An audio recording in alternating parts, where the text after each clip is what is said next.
6.25가 끝난 후 우리 대한민국은 전쟁 없는 약 70여 년간의 평화로운 시대를 살아왔습니다. 마침내 우리 대한민국은 선진 부국을 이루었으며 자유민주복지 국가를 건설하기에 이르게 됩니다. 하지만 문재인 이후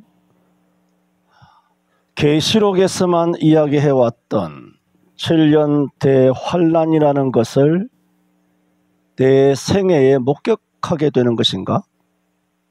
그런 7년 대환란을 지나가는 것인가? 하며 온몸에 소름이 돋았습니다.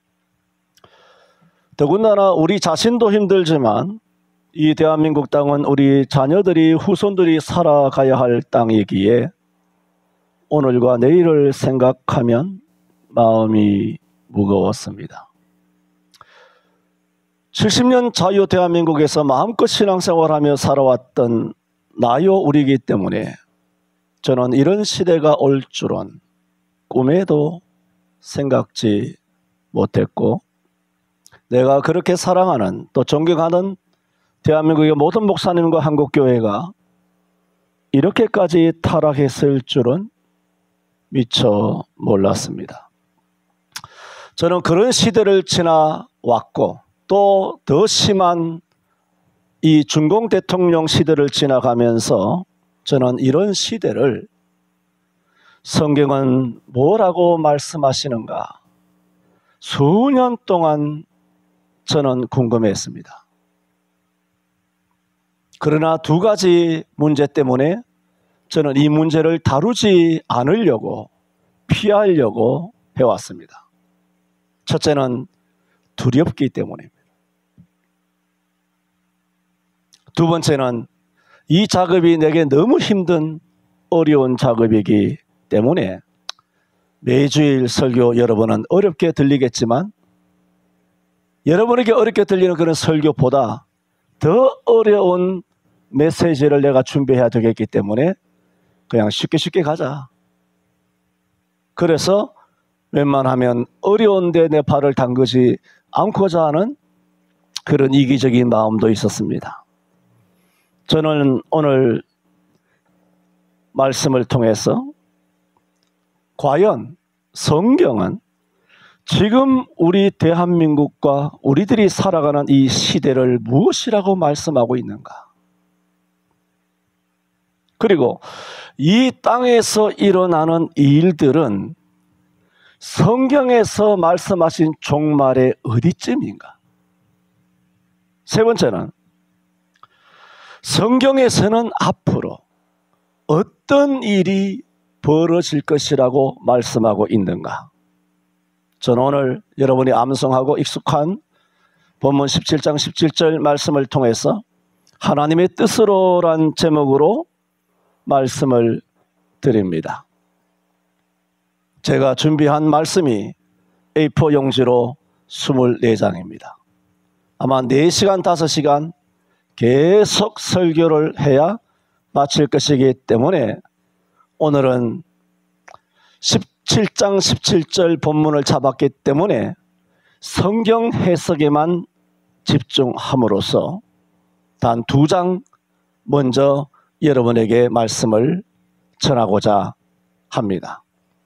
아마 이와 같은 주제로 2-3주간은 계속 주일날 말씀이 되어야 될 것이다 생각이 되고, 또 공교롭게도 다음 주일이 맥주감사 주일인데 이 말씀과 그 맥이 통하겠는가 하는 생각도 들지만, 이런 어지럽고 처참한 시대를 지난 6개월 살아내게 하시고 살아오게 하시고 살게 하신 그 하나님의 인도하시는 성경적인 의미를 돌아보는 것도 다음 주 맥주 감사주일에 또 다른 그런 찐 하나님 앞에 감사할 수 있는 메시지가 되겠다, 그런 생각도 들어서 맥주 감사주일과 연하여서 7월 아마 최소한 2째 주까지 말씀이 계속되게 될 것입니다.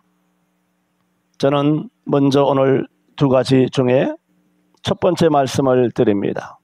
17절에 보시는 것처럼 하나님이 자기 뜻대로 할 마음을 주사 저희에게 한 뜻을 이루게 하시고 저희 나라를 그 짐승에게 주게 하시되 하나님 말씀이 응하기까지 하심이니라고 말씀하셨습니다. 여기서 자기 뜻대로 할 마음을 저희에게 주사라고 했을 때 자기 뜻대로 한다는 것은 두 가지입니다.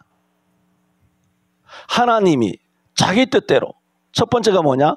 하나님 뜻대로 할 마음을 짐승에게 주사 한 뜻을, 하나님의 뜻을 이루게 하시고, 이렇게 해석하는 경우도 있습니다.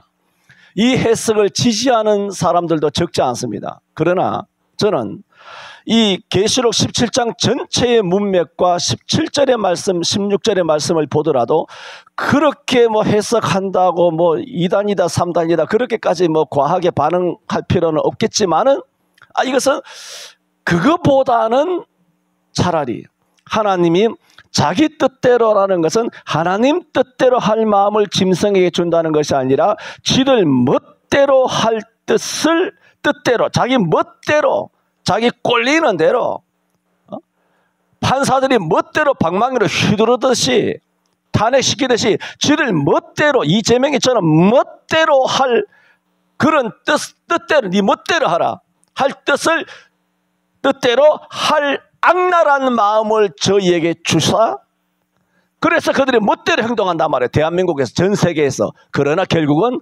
하나님의 뜻인 한 뜻을 이루게 하시고, 이 후자가 문맥에 조금 더 자연스럽지 않습니까?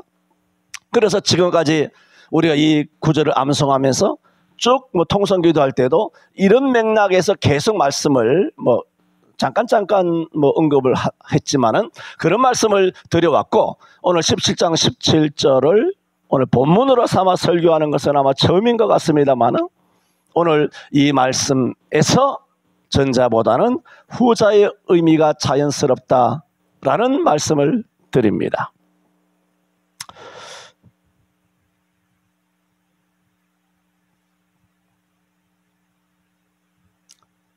그런데 이 17절에 이런 말씀 이전에 16절에 이런 말씀이 있습니다.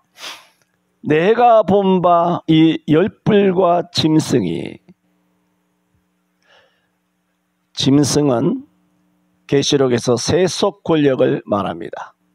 이재명이나 문재인이나 시진핑이나 아니면 트리도나 이런 것들, 영국의 총리나, 이거 좌우가 없습니다. 모든 세속 권력자를 짐승이라 말합니다. 내가 본 바 이 열불과 짐승이 무엇을 미워하여 망하게 하고 벌거벗게, 옷을 다 찢어서 벌거벗게 하고 그 살을 먹고 그 살을 불로 사르리라. 누구를? 음녀를. 그 음녀가 누구냐? 바티칸입니다. 오늘 짧게 두 장으로 성경 해석만을 위해서 말씀을 드렸습니다만은 오늘 이 말씀을 드리면서 계시록 17장 17절, 어떤 면에서는 계시록 17장 전체와 이 말씀을 이해하려면 계시록 13장을 알아야 되고, 또 이 계시록 13장과 17장의 배경이 되는 다니엘서 7장을 반드시 알아야 됩니다. 그래서 평상시에도 제 설교가 어렵다 그렇게 들리는 말씀들도 있습니다만은 오늘은 조금 굉장히 어려울 수가 있는데, 그래서 오늘 말씀에 제가 인용될 때마다 오늘은 성경을 빨리빨리 계시록 13장이나 다니엘서 7장을 인용할 때 두 군데 이렇게 잘 체크해서 그렇게 말씀을 보았으면 좋겠습니다.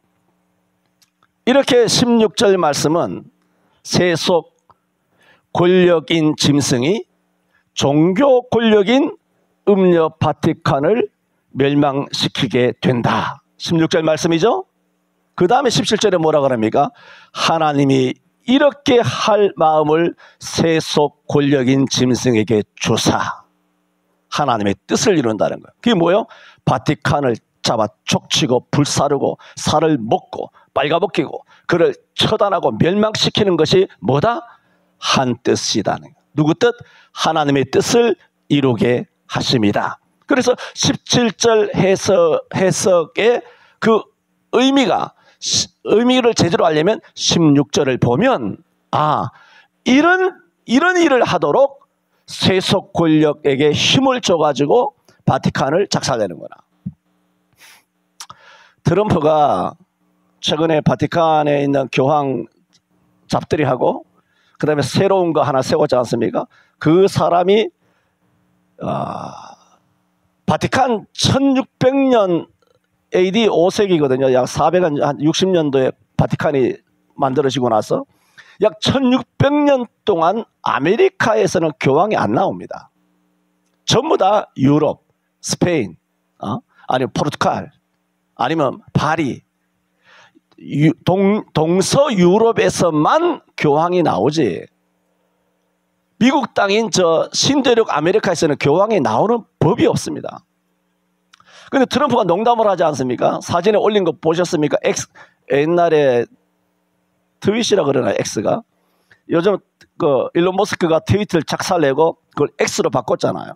그 X에다가 트럼프가 굉장히 여러분 트럼프의 그 어떤 제스처나 아니면 드립이나 장난기스런 그 농담 섞인 거 가볍다. 저는 대통령이 저렇게 대통령이 뭐 거룩하게 막 아주 백성들 막 무섭게 만들고 말이죠. 목사 같으면 성경도 경건하게 끼고 이렇게 돌아다니고 하듯이 그런 것에 굉장히 유교적인 동양적인 사상을 갖고 있기 때문에 트럼프의 일거수일투족 말 한마디 한마디 조사 한마디 한마디가 뭔지 모르는 거예요. 농담하니까 웃으니까 그게 장난은 내 정은이 사랑한다고, 내가 뭐 시진핑하고 잘 지낸다고, 내 우크라이나하고도 잘 지낸다고, 이란하고도 잘 지낸다고, 이란 나라를 내가 칭찬한다고, 이런 멘트의 의미에 깔려있는 것이 도대체 뭔지 모르는 장님 문고리 잡듯이 장님 코끼리 다리 붙들고서 코끼리가 마치 기둥처럼 배 만지고서 코끼리는 벽이라고 말하는 것처럼 주먹으로 그야말로 벽을 뚫는 이런 말도 안 되는 이 빡대가리 무식한 언론 기자, TV, 연예 모든 패널들, 아나운서들 이런 것들이 대한민국에 꽉 차 있고 그것을 주구장창 24시간 강제 청취함으로써 백성들은 어차피 또 개돼지가 돼가지고 지금 말씀드리는 것은 언론만 그러는 것이 아니라 한국교회 1000만 교회 성도들도 목사의 강제 설교를 강제 청취함으로써 가스라이팅을 당해가지고 성도들 1000만의 개돼지가 되었단 말입니다.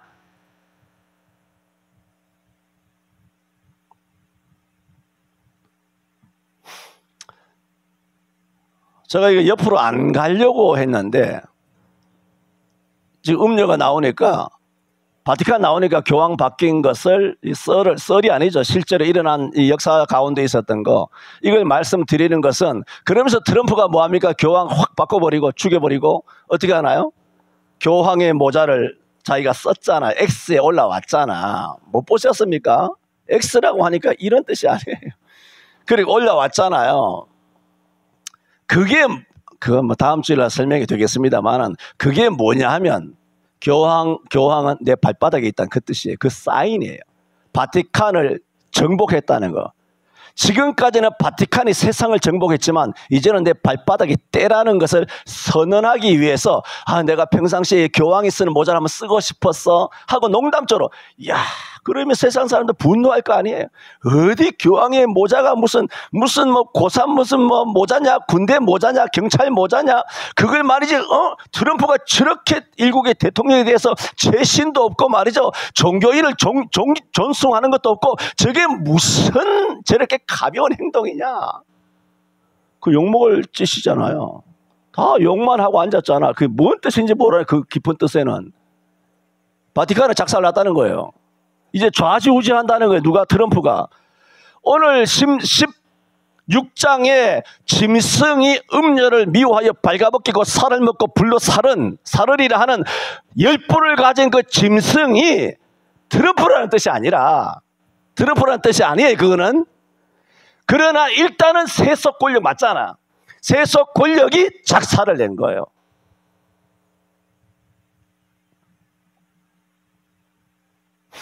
이런 일도 다 하나님의 뜻에 의해서 이루어지는 것이다 라는 말씀이 17절입니다.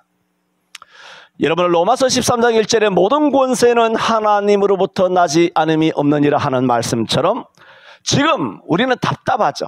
또 두렵기도 하죠. 그리고 짜증나기도 하고 화나기도 하고 믿기도 하고 욕하고 싶기도 하고 저주스럽기도 하는 그런 시대 한가운데를 지나가고 있지만, 여러분 아셔야 되는 것은 지금 대한민국이든 가정이든 기업이든 아니면 청와대든 무엇이든지 간에 온 우주에 일어나는 모든 일은 전적 하나님의 뜻에 의해서 결정됩니다. 하나님이 자기 뜻대로 할 마음을 저에게 주사 한 뜻을 이루게 하시고 저희 나라를 그 짐승에게, 짐승의 나라를 짐승에게 주게 하시되 하나님 말씀이 응하기까지만 하심이니라. 첫 번째 말씀드렸습니다. 두 번째, 조금 이제 오늘 대지가 2개입니다. 근데 두 번째가 어렵습니다. 그리고 깁니다. 아까도 말씀드렸던 것처럼 오늘 이 계시록 17장을 이해하려면 계시록 13장을 먼저 알아야 되고, 계시록 13장을 알려면 계시록 13장의 배경이 되는 다니엘서 7장을 알아야 됩니다. 그 전에 우리가 수요일 날 신약 성경 강론하면서 계시록을 강론한 적이 있습니다. 계시록을 강론할 때도 드린 말씀이 일정 부분 포함되어 있습니다. 하지만 오늘은 조금 더 디테일하게 이 말씀이 여러분에게 전해지게 될 것입니다. 그래서 두 번째 대지는 뭐냐? 오늘 말씀은 계시록 13장과 관련되어야 이해할 수 있다. 그러면 이제 우리가 계시록 13장으로 가야 하지 않겠습니까? 계시록 13장 1절에 보면은 뭐가 있냐면은 내가 보니 바다에서 한 짐승이 나오는데, 계시록 13장에는 짐승이 2마리가 나와요. 첫째는 1절에는 바다에서 나오는 짐승이 있고 11절에는 땅에서 올라오는 짐승이 있는데, 11절에 땅에서 올라오는 이 짐승은 말하자면 하나님의 교회, 신천지, 몰몬교, 여호와의 증인, 2단, 3단 같은 떨거지들 있죠? 이것들은 땅에서 올라오는 짐승이에요. 그런데 13장 1절에 바다에서 나오는 이 짐승은 뭘 의미하고 있느냐? 그것은 바로 가톨릭을 의미하고 있습니다. 가톨릭인가 아닌가 말씀을 드립니다. 13장 1절에요. 내가 보니 바다에서 한 짐승이 나오는데 뿔이 10개가 있습니다. 그리고 머리가 7이라 그랬어요. 자, 그 뿔이 10이라는 것은 뭐냐? 뿔이 10개다. 17장 12절에 보면 뿔을 뭐라고 설명했냐면은 17장 12절에 내가 보던 10뿔은 10명의 왕이라는 거예요. 열왕이다. 그러므로 다시 13장에 와서 뿔이 10이라는 것은 열왕을 의미합니다. 이것은 계시록이잖아요. 미래에 이 열왕이, 10명의 왕이 사탄으로부터 왕권을 얻고, 어떻게 해서 사탄으로부터 왕권을 얻느냐? 성경에는, 계시록에는 사탄을 옛뱀, 용이라고도 말하지 않습니까? 2절에 하반절에 보면 용이 자기의 능력과 보좌와 권세를 그에게 주었고, 누구에게 주었다는 겁니까? 바다에서 나온 한 짐승이에요. 한 마리예요.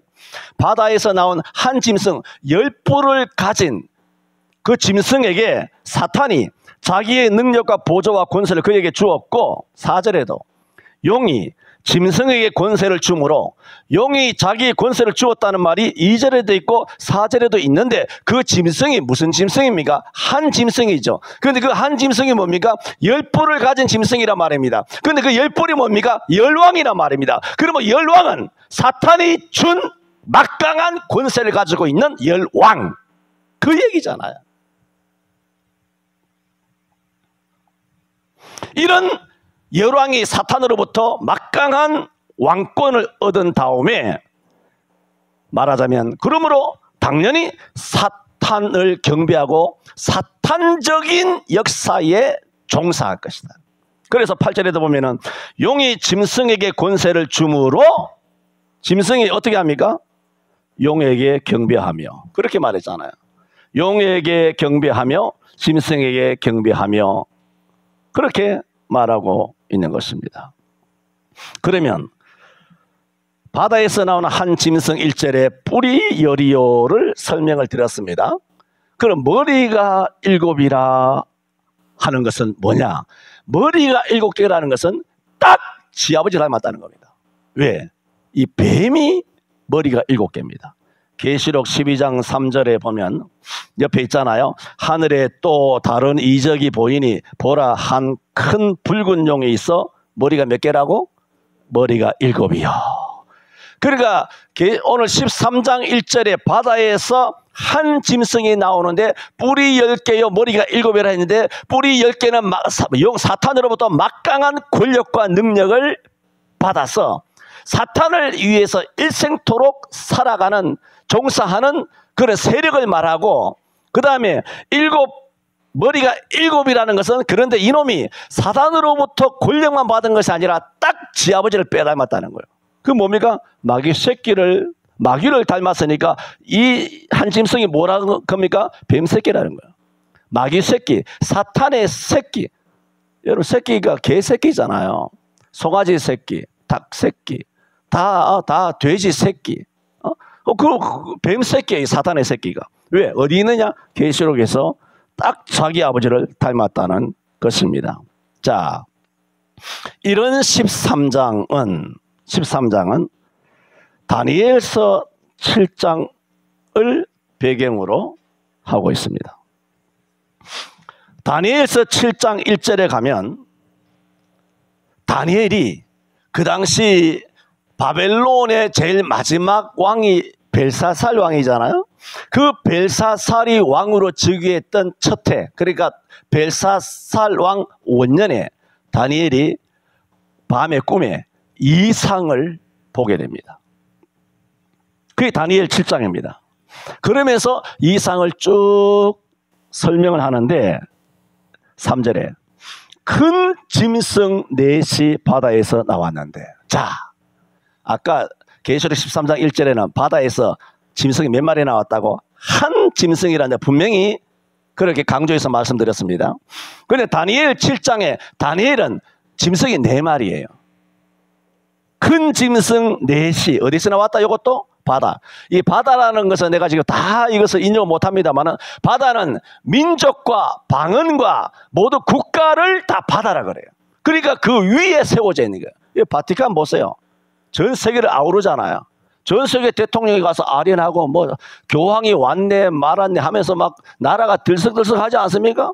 박근혜도 가서 뭐 아련을 하고 뭐 교황도 초청하기도 하고 말이죠. 박근혜만 그렇습니까? 세계 모든 나라들이 모든 나라와 민족과 방언과 국가 위에 그 바다에서 나오는 거예요. 이 4마리도 뭡니까? 큰 짐승 4이 바다에서 나왔는데 여기는 이제 4마리예요. 그 모양이 4절에 첫째는 사자 같고 5절에 둘째는 곰 같고 6절에 셋째는 표범 같고 다음에 7절에 4마리니까 이 네 번째는 뭐냐? 내가 밤 이상 가운데 보니 넷째 짐승은 무섭고 놀라우며 또 극히 강하며 또 큰 철 이빨이 있어서 먹고 부서뜨리고 그 나머지를 발로 밟았으며 이 짐승은 전에 모든 짐승과 뭐라고요? 다르고 그랬어요. 앞에 3마리보다는 다르다는 거예요. 이 다르고 또 10뿔이 있으므로 10뿔이 뭐라고요? 열왕이에요. 열 뿔이 있으므로 라고 했어요. 그래서 큰 짐승 넷이 바다에서 나온 그 이상을 다니엘이 본 거예요. 그걸 보고 다니엘서에 기록하고 있는 거 아닙니까? 그러므로 첫 번째 나온 짐승 사자는 뭐냐? 바로 바벨론을 말해요. 그 당시 바벨론. 두 번째 나온 그 곰은 뭐냐? 그것은 페르시아, 메데바사를 말해요. 세 번째 나온 표범은 뭐냐? 그것은 헬라래요. 로마 이전 헬라잖아요. 네 번째 극히 무섭고 이빨이 강하고 잔인하고 세상을 짓밟는, 그리고 열 뿔이 있는 이 네 번째 이 짐승은 앞에 있는 짐승과 다르다한 그 다른 짐승이 뭐냐? 이 로마인 거예요. 로마가 최고로 강력하죠. 이 로마. 그런데 강력한 짐승 로마를 네 번째 짐승이 가리키는데 그 로마에 뭐가 있다? 열 뿔이 있다라고 말했어요. 이거 뭐냐면 로마가 장차 열 나라로 분열돼요. 열왕인데 왕 10명이서 로마가 쪼개진다. 10개 나라로. 그래서 다니엘 7장 8절에 보면 내가 그 뿔을, 열 뿔이 있는데 그 뿔을 가만히 유심히 보니까 그 열 뿔 중에서 또 뭐라고요? 다른 작은 뿔. 그래요. 자, 보세요. 아까는 이 로마라고 하는 네 번째 극히 무섭고 강한 이 짐승은 앞에 있는 세 마리와 다르다 그랬잖아요. 그런데 이 다른 이 로마에 열 뿔이 있는데 열 뿔을 유심히 살펴보니까 뿔이 그 가운데서 하나가 나오는 거야. 이 뿔은 앞에 있는 열 뿔과 다르다는 거예요. 자, 이 다르다는 것을 여러분 잘 주의합니다. 다른 작은 뿔이 열 뿔 사이에서 났다는 거죠. 그래서 먼저 뿔 중에 셋이 그 앞에 뿌리까지 뽑혔으며 이 작은 뿔에는 사람의 눈 같은 눈이 있고 또 입이 있어 큰 말을 하였다라고 했습니다. 이것은 아까 말씀드린 것처럼 로마가 열 나라로 분열되고 그 분열된 열 뿔 사이를 주의하니까 다른 작은 뿔이 나오더라 했으므로 그 분열된 열 나라 가운데서 희한한 작은 뿔인 전혀 다른 나라, 세속나라와 다른 전혀 다른 나라가 분명히 나왔잖아요. 작은 뿔이 나온다는 거예요. 그렇게 나올 것이다 라고 계시록에 다니엘서에 예언하고 있지 않습니까? 자, 그럼 이제 역사적으로 봅시다. 이렇게 역사적으로 실제로 로마는 AD 476년 이후에 로마가 10개의 나라로 완전히 분열됩니다. 10개의 나라로 분열된 시기가 바로 뭐냐? 동서로마가 나눠진 다음 서로마 제국이 먼저 망하잖아요. 동로마 제국은 약 10세기까지 가요. 서로마 제국이 망한 날짜가 언제냐? AD 467년이에요. 그러므로 이 열 뿔을 가만히 보면 열 뿔이 사라지고 분열된 다음 작은 뿔이 나온다고 했다는 것은 이 열 뿔이 멸망하잖아요. 유럽에 있는 열 왕이 다 분열되고 하는 가운데 작은 뿔이 나왔는데, 그러므로 그 열 뿔 뒤에 작은 뿔이 나오는 것이기 때문에 결국은 열 뿔이 사라진 AD 476년 이후에 뭐냐? 작은 뿔이 그 속에서 나온다는 거예요. 그건 또 뭐냐? 열 뿔이 있는 장소, 그게 어딘가 유럽이거든요. 그 유럽에서 이 작은 뿔이 나온다는 거예요. 470년 이후에. 그래서 다니엘 7장 24절에도 보면 7장 24절에 그 열 뿔은 이 나라에서 일어날 열왕이요. 분명히 설명이 되어 있죠. 그 후에 또 하나가 일어나리니, 아까 8절에서 본 그 작은 뿔, 다른 작은 뿔이죠. 그 후에 또 하나가 일어나리니 그는 먼저 있던 자들과 뭐라고? 다르고. 앞에 8절에도 다르다 그랬죠. 여기도 다르고 그랬잖아요. 또 새 왕을 복종시킨다 그랬죠. 자, 그러면 핵심은 뭐냐? 열 뿔이 사라진 AD 467년 서로마 제국이 멸망한 다음 계시록 7장 8절에 기록된 것처럼 거기에서 주위에서 보니 거기서 하나 뿔이 똑 나오는 전혀 다른 세속 국가가 아니에요. 이거는 전혀 다른 뿔이 나오는데 이것은 뭐냐? 도대체 이 정체가 뭐냐 하는 거예요. 이게 바티칸이에요. 세속 권력이 아니에요. 이 친구는. 자, 다시 우리가 계시록 13장에 오면 계시록 13장에 아까 다니엘 7장에는 사자, 곰, 표범 강한 그런 짐승 4마리라 그랬잖아요. 그런데 다시 계시록 13장에 오면 이 4마리가 그대로 있습니다. 그래서 계시록 13장에 바다에서 한 마리 짐승이 나왔는데 뿔이 10이요 머리가 7 다 해석되었잖아요. 그런데 이 짐승을 이제 설명합니다. 이 짐승은 뭐냐? 표범과 비슷하고 발은 곰 같고 입은 사자 같고, 그리고 뭐라고? 그 뿔에는 열면류관이 있고 머리에는 참난다는 이름이다. 이게 로마와 같은 강력한 힘을 갖고 있다라는 것을 상징하는 거예요. 자, 이게 뭡니까? 다니엘서 7장에는 4마리예요. 그런데 계시록 13장에는 그 4마리가 다 나와요. 나오는데 아시잖아요. 바다에서 한 마리가 나왔다 그랬어요. 한 짐승이 나왔어요. 그러므로 이 바다에서 나온 한 짐승에게는 뭐가 있느냐? 4나라의 세속 권력의 특징이 다 들어있다는 거예요. 한 마리에 이 4마리의 다니엘서 예언한 그것이 한 마리가 그야말로 합체가 된 거예요. 로보캅, 태권 부위가 합체가 되듯이 합체가 돼서 마지막에 나왔어요. 같아요, 달라요? 다른 거예요. 세속 권력과는 다른 거죠.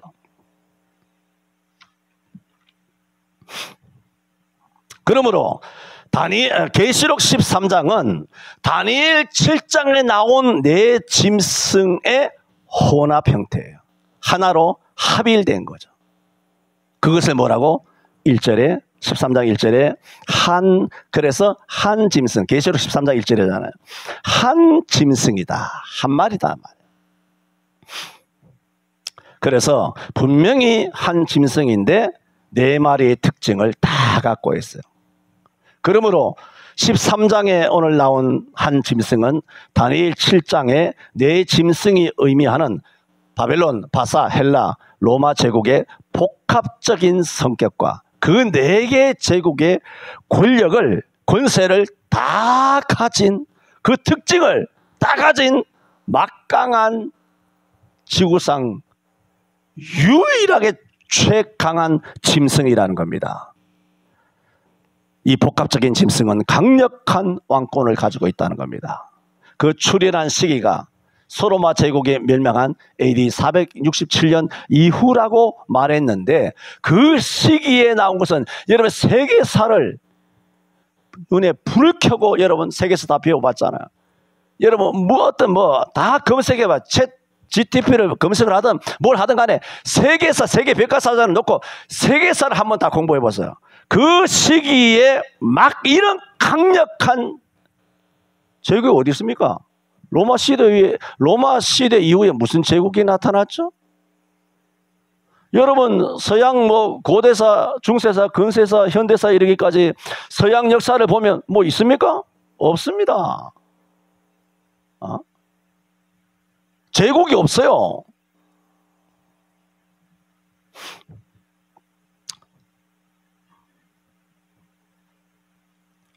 AD 476년 로마 제국이 10나라로 분리됐습니다.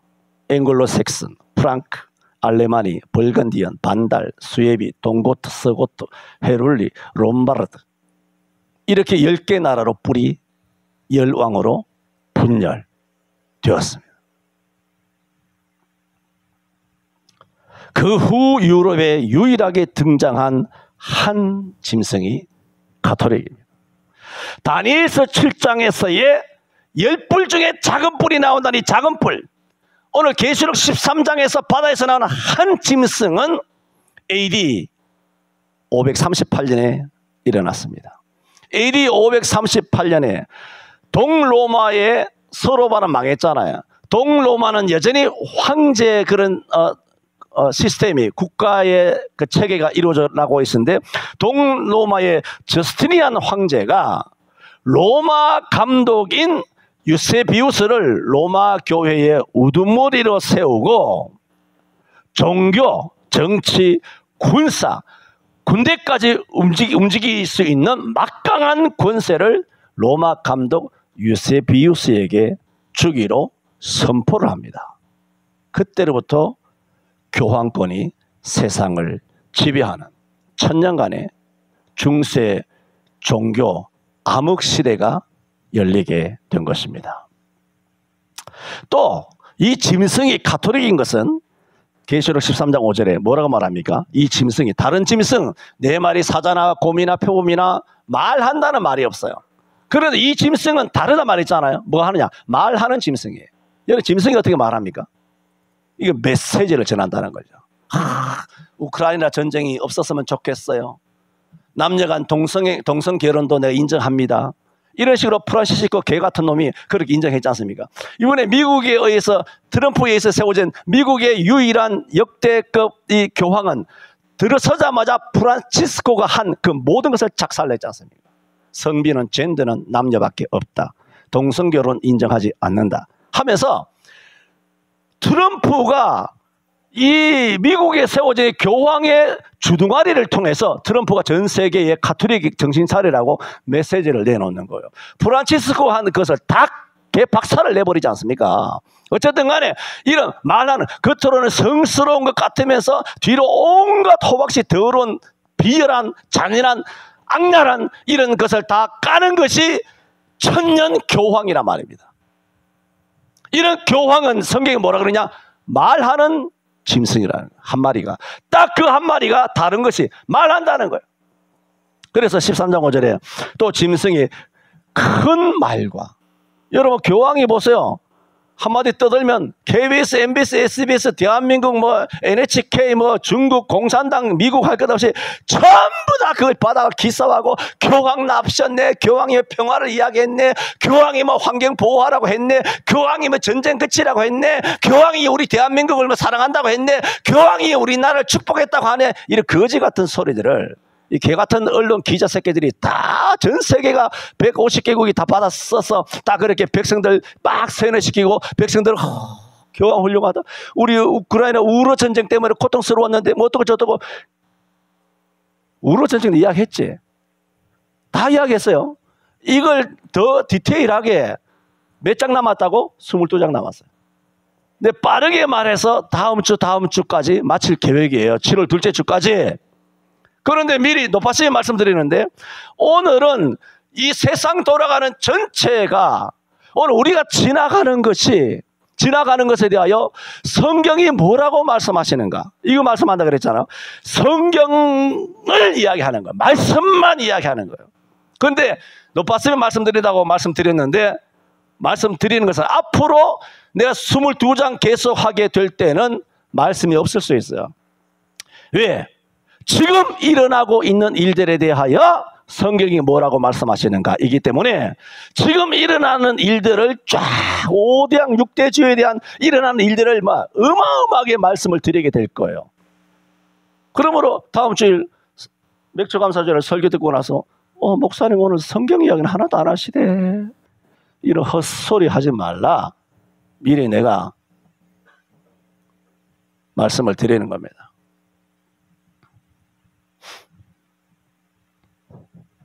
또 13장 5절에도 보면은 짐승이 뭐라고? 입을 벌려 하나님을 향하여 회방하고 그의 이름과 그의 장막곧 하늘에 거하는 자들을 회방하더라. 이 너무나 선명하게도 가톨릭만을 언급하고 있지 않습니까?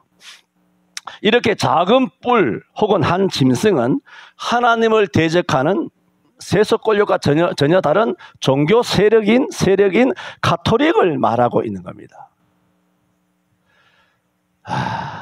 내가 이 시간이 없어서 마음도 급하고 또 한데, 또 어떤 개병신은 목사님 강단에서 다른 종교를 정죄해서 되겠어? 이 새끼들은 도대체 대가리가 어떻게 됐는지 내가 외과 수술을 해보고 싶다고. 성경에 있잖아 이놈아. 성경에 있잖아. 성경 이야기하고 있잖아 이놈아. 성경에서 가톨릭이든 불교든 이단이든 삼단이든 이재명이든 윤석열이든 뭐 그놈들이 하나님의 통치권 바깥에 있어? 설교하지 말아야 돼. 그러면 정치, 경제, 사회, 문화, 군사, 트럼프든 교황이든 간에 말씀으로 작살도 안 내고 말씀에 의해서 다 심판을 받을 죄인들인데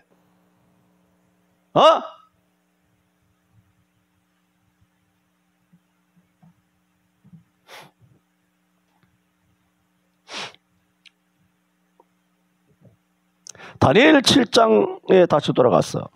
다니엘에서도 그때 나오는 그 작은 뿔이 있지 않습니까? 다니엘 7장 8절에도 이렇게 말합니다. 하반절에 이 작은 뿔에는 사람의 눈 같은 눈이 있고 또 그 입이 있어. 뭐라고 말합니까? 큰 말을 하였느니라. 계시록 13장에도 큰 말을 하는 입이 있다 그랬잖아요. 그 한 마리가. 여러분, 말 한마디 던졌는데 온 5대양 6대주의 악영향, 거짓이죠. 이 거짓된 악영향을 주는 큰 말 하는 인간이 누굽니까? CNN입니까? 뉴욕타임즈입니까? 미국의 ABC, MBC 그런 방송들입니까? 아닙니다. 교황새끼예요, 이 뱀새끼. 한마디 하면 다 받아잡는다고. 김일성이 앞에서 뭐 수첩 들고 이렇게 열심히 해요. 열공하듯이 말이죠. 그거 알잖아요. 김정은이 옆에서 수첩 안 들고 덜레덜레 돌아다니다가 열심히 적는 경유하는 지심을 안 보였다고 총살당한 거 봤지 않습니까? 그럼 그놈들은 열심히 받아 적는 거예요. 기자 새끼들에다 열심히 받아 적는 거예요. 모든 방송국들이 개 같은 방송국들이. 여러분, 그게 다 뭐냐? 쭉 말씀드릴 거예요. 그게 다 아셔야 돼요. 다 가톨릭 지배를 받는 거예요. 가톨릭에 정치인들 이 10명의 왕이든 대통령이든 헌법재판소든 판사든 나발이고 개나발이든 뭐든 간에 경찰이든 검찰이든 군대고 다 누구의 지배를 받냐? 이 바티칸의 지배를 받는 거예요. 바티칸에.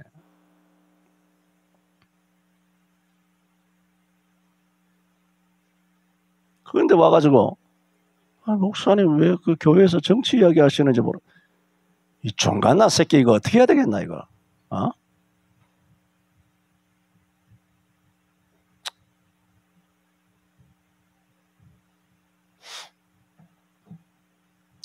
다니엘 7장 8절 말씀드렸죠. 다니엘 7장 25절에도 보세요. 그가 한 뿔이죠. 그가 장차 뭐로? 말로 지극히 높으신 자를 대적하며 또 지극히 높으신 자의 뭐라고? 성도를 괴롭게 할 것이며 그가 또 때와 법을 변개코자 할 것이며 그러니까 이 바티칸의 지배를 받은 빨갱이 뱀새끼 사탄의 종자들 독사들의 특징 빨갱이들의 특징이 뭐냐? 지멋대로 법을 바꾼다는 겁니다. 이제 퇴직금 없는 거 알죠 여러분? 없다 이제. 중간 정산해서 빨랑빨랑 받아 먹어야 된다. 퇴직금이 지 돈이야 이재명이가. 완전 공사죠. 이 퇴직금으로 끝나는 줄 아십니까? 국민연금공단에 있는 국민연금도 정부가 김대중이가 해가지고 국민연금 넣고 해서 그 국민연금 쏙 빼먹고 난리치고 말이죠. 그래서 국민연금이 뭐 30년 뒤에 소멸이 됐느니 국민연금 올려야 되느니 처음에는 7% 8% 하다가 이제 10% 더 내냐? 국민연금? 11% 내나? 15%까지 올라가지. 이렇게 한 달에 100만 원 받으면 15만 원이 준 조세로 빠져나가는 거예요. 그럼 이걸 제대로 하느냐? 이거 가지고 국민연금관리공단 애들 직장인들 수천 명 수만 명 전국에 지사 둬가지고 그 새끼들 전부 다 월급 주고 상여금 주고 해외 유학 보내고 연수 보내고 그렇게 다 휴가비 주고 이렇게 하는데 여러분이 내 국민연금 다 들어가는 거 아닙니까? 그래 놓고는 국민연금 고갈 30년 디레이 촉박합니다. 국민연금을 국민적으로 뜻을 합하야 고갈되는 국민연금을 막기 위해서 국민연금을 올립시다. 이런 병신 같은 짓은 나도 하겠다 임마. 올려가지고 메꾸는 거 누가 못해. 국민들 삥 뜯어가지고 등에 칼을 꽂아가지고 피 빨아가지고 4대 의무 보험인이 국민연금을 강제로 징수해가지고 그래 놓고는 그야말로 알짜배기 국민연금관리공단과 박근혜 때 1년에 10조 이상의 1년에 순이익을 발생하는 한전을 전부 다 전라도로 내려보내가지고 한전은 지금은 한 해 20조 30조 80조 적자가 나는 왜 적자가 나겠어요? 다 거머리같이 다 뜯어먹으니까. 여러분 퇴직금은 어떻게 될 것 같아? 자, 퇴직금으로 끝날 것 같습니까? 이 새끼가?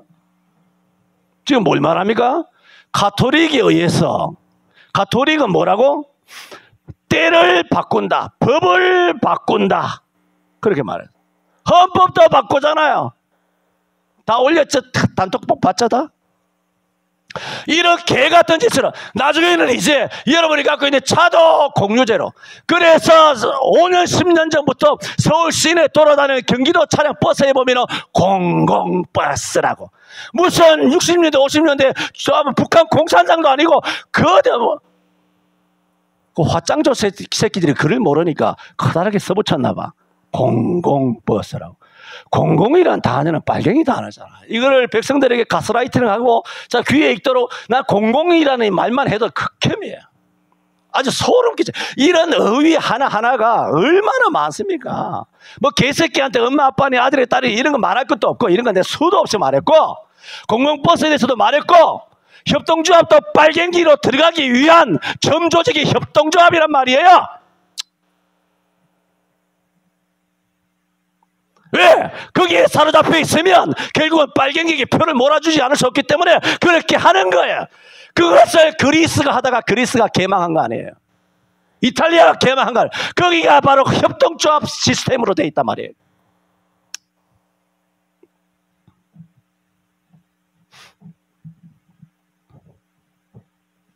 이 말, 큰 말 하는 것이 누구냐? 가톨릭이고, 또 뭐라고요?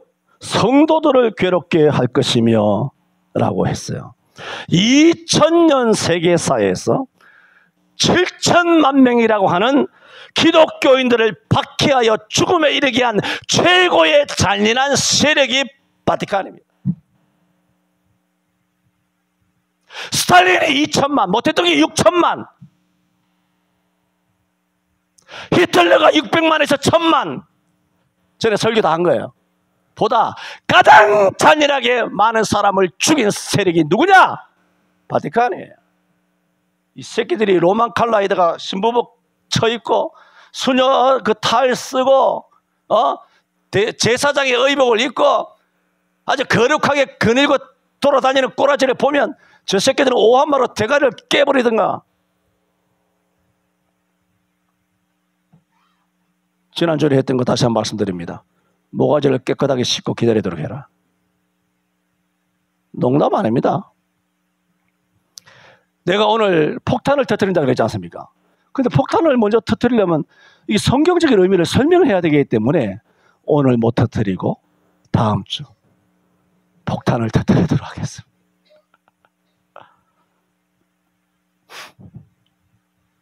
가장 잔인한 뱀의 세력이 뭐냐? 가톨릭입니다. 오늘 계시록 17장입니다. 17장 2절 3절 보세요. 17장 2절 3절에는 음녀와 세속 권력이 어떻게 하고 있느냐. 17장 1절에 보면은 아까 물 설명드렸죠. 바다 위에 앉아. 바다에서 나온 바다의 의미가 뭐냐.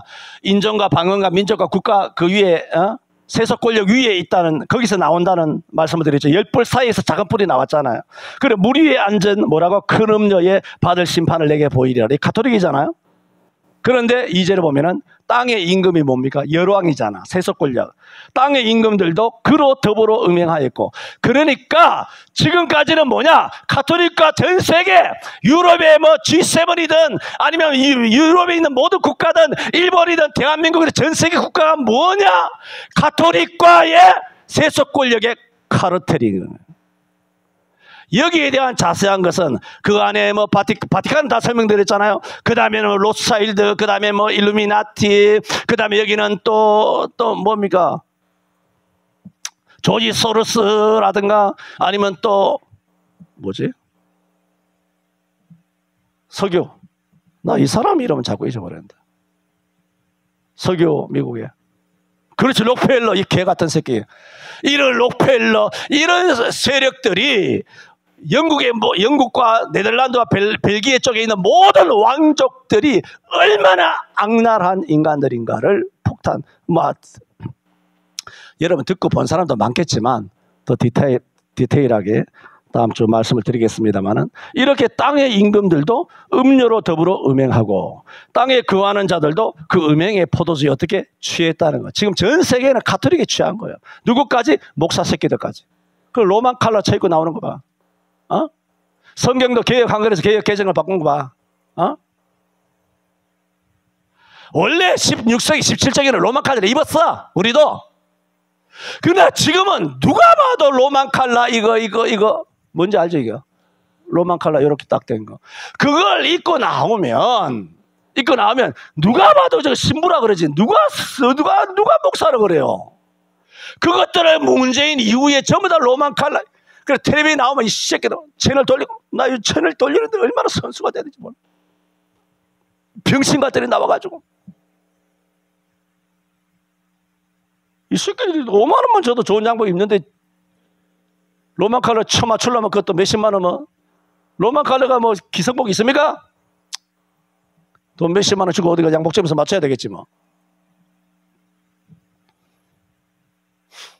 목사들까지만 가톨릭이 지배를 돼가지고 WCC, WE 할 것 없이 KNCC 말할 것도 없고 막 이런 온갖 짓거리를 서울 시내 많은 교회들이 그렇게 하고, 성도들은 진짜 왜 이런지 모르겠어. 그 교회 장로 새끼들은 뭐 하는 건지 모르겠어요. 그 장로들이 다 판사도 있고 검사도 있고 의사도 있고 병원장도 있고 대학 교수도 총장이고 나발이고 고위 공직자도 수두룩한데 수두룩 깔려 있는데 이 새끼들이 그 목사가 그런 딴짓을 하면 대가리를 박살내고 목사를 내쫓아버리고 옷을 벗기고 음녀짓을 하면은 뭐라 그래서 살을 먹고 불러 살라버려야지. 그런 걸 쫓아내야지.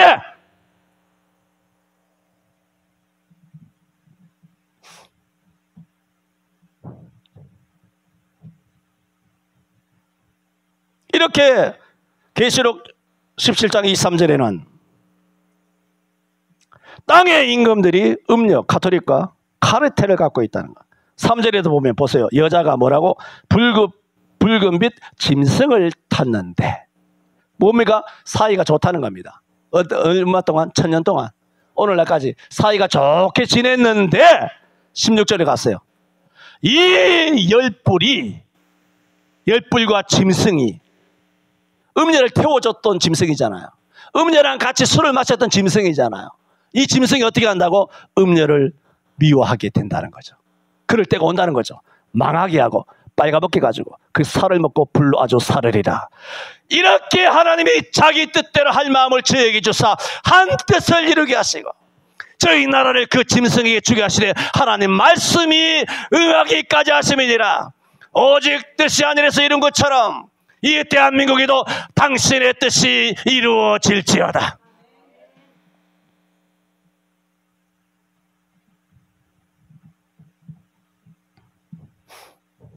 오늘 이 말씀을 드리는 것은 서론에도 말씀드렸던 것처럼 자금, 대한민국과 전 세계상에 벌어지는 모든 악랄하고 음험하며 음모의 배후가 누구냐? 100% 가톨릭입니다. 부정선거든 공산주의든 인신매매든 소화성애든 자금 세탁이든 마약 밀수든 모든 전세계 아프리카의 기아와 굶주림과 질병과 전쟁과 자연재해 등등 모든 악에서 하나도 빠짐없이 가톨릭의 계획에서 나온 것입니다.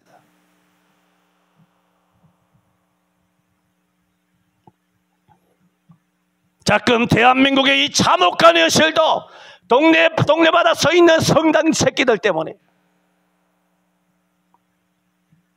오늘 하나님의 뜻대로란 제목으로 말씀드리면서 지금 우리가 살아가는 이 시대를 성경은 어떻게 말씀하시는가? 이 첫 번째 부분을 오늘 말씀을 드렸습니다. 기도합니다.